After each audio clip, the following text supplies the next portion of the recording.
25 लाख लाडक्या बहिणींना मोठा धक्का। महिलांसाठीची मोफत साडी योजना बंद। वस्त्रोद्योग खात्याचा शासन निर्णय जारी। लाडकी बहीण योजनेतून 92 लाख महिलांना वगळण्यात आलं। अनेक कारणांमुळे या 92 लाख महिला अपात्र ठरल्या। मात्र आता याच योजनेतील अत्यंत गरीब महिलांना दुसरा मोठा धक्का बसलाय। कारण अंत्योदय शिधापत्रिका असणाऱ्या लाडक्या बहिणींना दरवर्षी मोफत मिळणारी साडी आता देण्यात येणार नाहीये।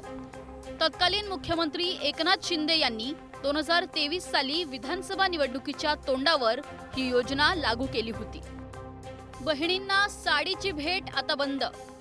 एकात्मिक शाश्वत वस्त्रोद्योग धोरणात ही मोफत साडीची योजना होती। अंत्योदय शिधापत्रिका धारक महिलांसाठी ही महत्त्वाची योजना होती। यंत्रमागावर विणलेली एक साडी दरवर्षी मोफत दिली जायची। यंत्रमाग क्षेत्राला चालना आणि गरीब महिलांना साडी असा या योजनेचा हेतू होता। दिवाळीत दिल्या जाणाऱ्या साडीसाठी 100 कोटींची तरतूदही होती। दरवर्षी सुमारे 25 लाख महिलांना मोफत साडी दिली जायची। 2023, 2024, 2025 या तिन्ही वर्षी मोफत साडी देण्यात आली। आता मात्र संबंधित घटकांना आर्थिक मदत मिळत असल्यानं ही योजना बंद करण्यात आली आहे। आता या 25 लाख लाडक्या बहिणींना दिवाळीत मोफत साडी मिळणार नाहीये। खरं तर दर महिन्याला मिळणारे 1,500 रुपये आणि गरीब महिलांना मोफत मिळणारी साडी या योजनेमुळे लाडक्या बहिणींनी महायुतीला भरभरून मतं दिली। त्यामुळे महायुतीला सत्तेचा सोपान चढता आला। मात्र आता या योजनेतील मोफत साडी बंद करण्यात आली आहे। त्यामुळे विरोधकांनी सरकारवर शालजोडेतली टीका केली आहे।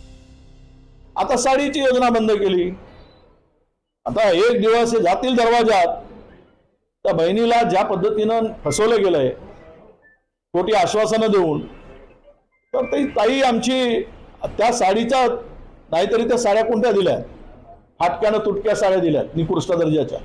एक धुतल्याबरोबर एकदा धुणं झालं की ती साडी कधी त्या बहिणीनं नेसली नाही ती, म्हणून तिचा फास करून यांना आवडेल ती ज्यावेळेस मतासाठी दरवाजात जातील त्यावेळेस।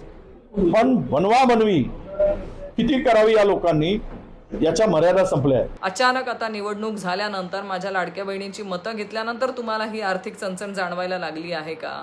माझं एवढंच म्हणणं आहे की जो भाऊ एखाद्या बहिणीला खोटं आश्वासन देऊन हक्क सोडपत्रावरती सही करून घेतो ना, त्याहीपेक्षा तुम्ही वाईट आहात। कारण आता निवडणूक झाली, माझ्या लाडक्या बहिणीचं मतदान घेऊन झालं आणि आता तिला वाऱ्यावर सोडण्याचं काम तुमच्या माध्यमातून होतंय। आता याबाबत सरकारची भूमिका काय आहे तेही पाहूया। एकनाथ शिंदे यांची साडी वाटप योजना होती कुठेतरी आर्थिक अडचणीमुळे बंद पडली आहे। सुरू करण्याचा निर्णय एखाद्या वेळी पुन्हा एकनाथजी करतील। आधीच लाडक्या बहीण योजनेतून 92 लाख महिलांना वगळण्यात आले। त्यातच आता सुमारे 25 लाख गरीब लाडक्या बहिणींना मोफत साडी मिळणार नाहीये। हा लाडक्या बहिणींना दुहेरी धक्का बसलाय। त्यामुळे अर्थातच लाडक्या बहिणींमध्ये नाराजीचं वातावरण पसरलंय। Bureau report, news 18 Marathi.